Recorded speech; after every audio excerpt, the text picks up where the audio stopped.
Ako je bitka za Britaniju bila prvi neuspeh nemačke ratne mašinerije, onda je bitka za Moskvu označila njen prvi poraz. Borba za prestonicu Rusije počela je 30. septembra 1941. a završena je 4. decembra iste godine.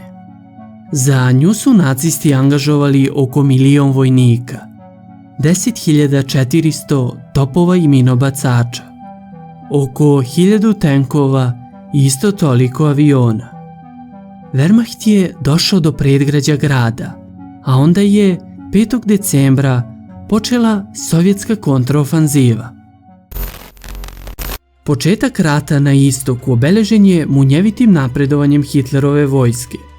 U prvim mesecima operacije Barbarossa nacisti ostvaruju neke od najvećih pobjeda u celokupnoj istoriji rata.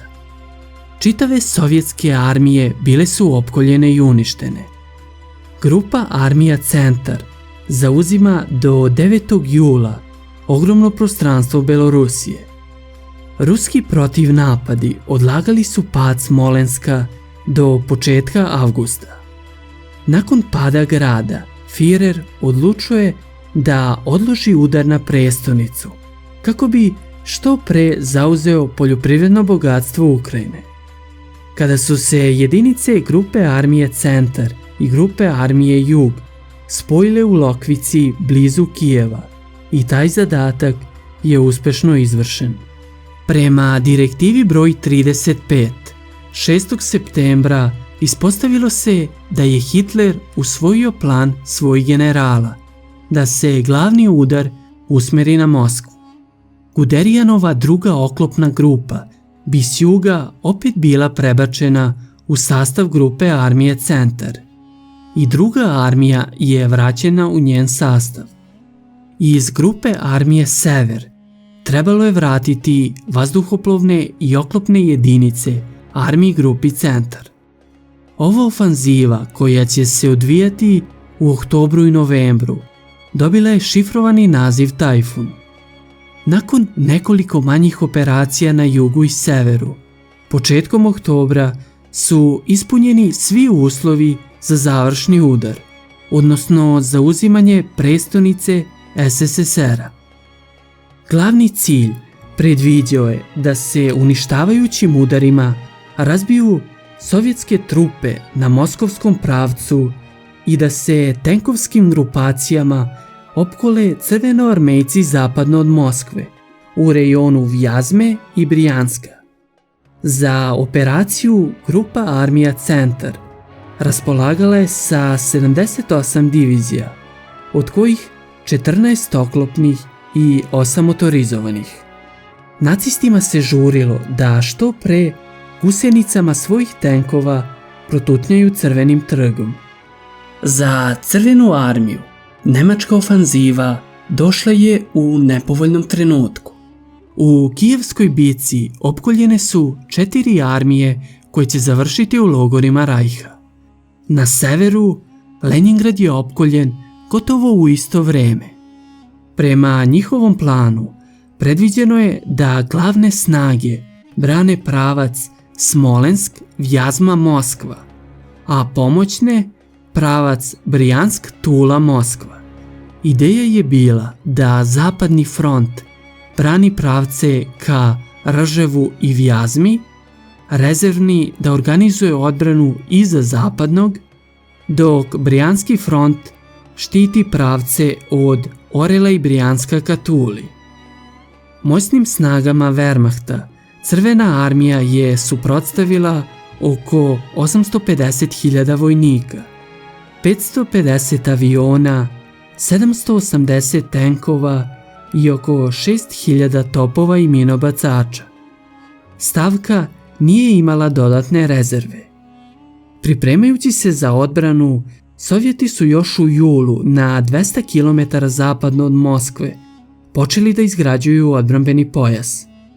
Prvi pojas za odbranu protezao se u visini Kaluge i Kalinjina, a drugi na oko 40 km zapadno od prestonice.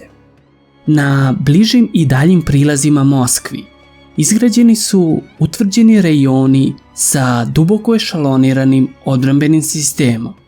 Protivvazdušna odbrana je također ojačana i sastojala se od 7 pojaseva na međusobnom udaljenju od 3 do 4 km. Gotovo 500.000 stanovnika svakodnevno je radilo na izgradnji fortifikacijskih objekata za odbranu grada. Početak nacističke ofanzive bio je određen za 2. oktobar. Međutim, druga oklopna grupa prelazi u napad već 30. septembra. Guderijanove jedinice su krenule na severoistok prema Orelu. 2. oktobra na severu je otpočela glavna faza operacije. Posle kratkog bombardovanja, 3. i 4. oklopna grupa probile su oba krila rezervnog fronta maršala Buđonija. Sljedećeg dana Orel je zauzet, pa su Nemci nastojali da nastave napredovanje magistralom Orel-Tula. Komunikacije su se pokidale i 6. oktobra Wehrmacht opkoljava 3 sovjetske armije spajanjem kod Vjazme. Situacija u obruču bila je neopisiva. Štuke, lovci i bombarderi napadali su svaku grupu ljudi dovoljno veliku da im privuče pažnju. Kremlj gotovo da ništa nije znao o potpunom rasulu na zapadu. 7. oktobra se Žukov iz Leningrada vraća u Moskvu. Istovremeno odbrana Brjanskog fronta probijena je na 3 mesta, stvarajući opasnost od neposrednog prodora u grad. Uskoro je nemačka štampa trubila o potpunoj pobedi. Kako bi se očuvao kakav takav moral naroda, 7. novembra se ipak održava parada na Crvenom trgu u čast godišnjice Oktobarske revolucije. Staljin se obratio narodu. Neka vas u ratu inspiriše čojstvo velikih predaka, Aleksandra Nevskog, Dimitrija Donskog, Kuzme Minjina, Aleksandra Suvorova, Mihajla Kutuzova. Neka vas zaseni nepobediva zastava velikog Lenjina. Nemački neprijatelj želi rat do istrebljenja. U redu, to će i dobiti. 10. oktobra Žukov preuzima od Konjeva komandu nad zapadnim frontom, kao i nad ostacima rezervnog. U borbama koje po žestini teško da imaju premca, crvenoarmejci uspevaju da na nekoliko dana zadrže armije grupe Centar, ali su pod udarima nadmoćnijeg neprijatelja bile primorane na dalje povlačenje. Polovinom meseca pada Kalinjin. Na sredini fronta SS divizija Das Reich zauzima Borodino, svega 100 km od Moskve. U prestonici je zavladalo potpuno rasulo. Staljin i Državni komitet za odbranu odlučili su da evakuišu državni aparat u Kujbišev. Panika je podsticana glasinama da su nacisti već na kapijama grada. Proglašeno je opsadno stanje. Žukov uskoro shvata da će glavni napad neprijatelj izvesti na sektoru Volokolamska, gde je 16. armija bila primorana na povlačenje. Do kraja novembra nemačka 3. oklopna prešla je sa severozapada na 40 km od grada. 4. oklopna je potisnula jedinice generala Rokosovskog i zauzela tačku udaljenu 16 km od zapadnog oboda Moskve. Wehrmacht se očajnički borio. Ruska zima je polako preuzimala kontrolu. Staljin je, strepeći da bi Moskva mogla biti opkoljena sa severa, naredio Žukovu da pripremi niz protiv napada. Ključan faktor u odbrani grada bila informacija sovjetskog agenta Richarda Zorgija da Japan neće napasti SSSR. To je smanjilo opasnost sa Dalekog istoka i omogućilo Žukovu da dopremi još divizija na zapad Transsibirskom železnicom. Živa se spuštala sve niže. 27. novembra je bilo minus 40 Celzijusovih stepeni. Borbe su vođene na frontu dugom 1000 km, od Krasnoje Poljane do Jeleca na jugu. Dani su bili kratki, a stanje na svakom od tih 1000 km strašno. Sneg koji je oluja dizala zasipao je vojsku. Gubici su postajali sve veći, ne samo zbog sve žešćeg sovjetskog otpora, već i zbog nedovoljne opremljenosti Wehrmachta za borbu u surovim vremenskim uslovima. Tenkovi su propadali u snegu, pešadija nije imala zaštitnu odeću. Posljedice su bile 1000 žrtava od promrzlina. Nije bilo dovoljno hrane koja je sadržavala masnoće. Početkom decembra su mnogi viši oficiri grupe armije Centar shvatili da njihovi iscrpljeni i promrzli vojnici neće moći da osvoje Moskvu te zime. 1. decembra nemačka teška artiljerija najzad je stigla nadomak grada. Tog dana 4. armija Güntera von Klugea otpočela je konačni napad sa zapada. Ledeni vetar je stvorio visoke nanose snega i vojnici su se umorili gazeći preko njih.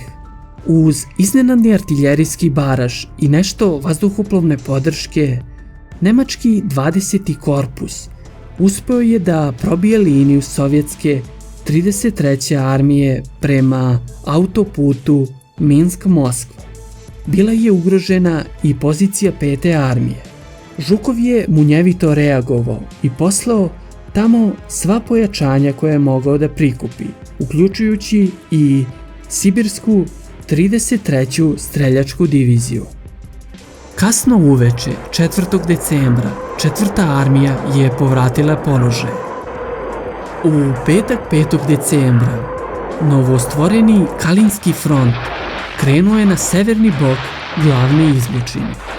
29. i 31. armija napale su preko zaleđene Volge. Time je odbrambeno razdoblje bitke za Moskvu završeno, a namera nacista da zauzmu glavni grad konačno je propala.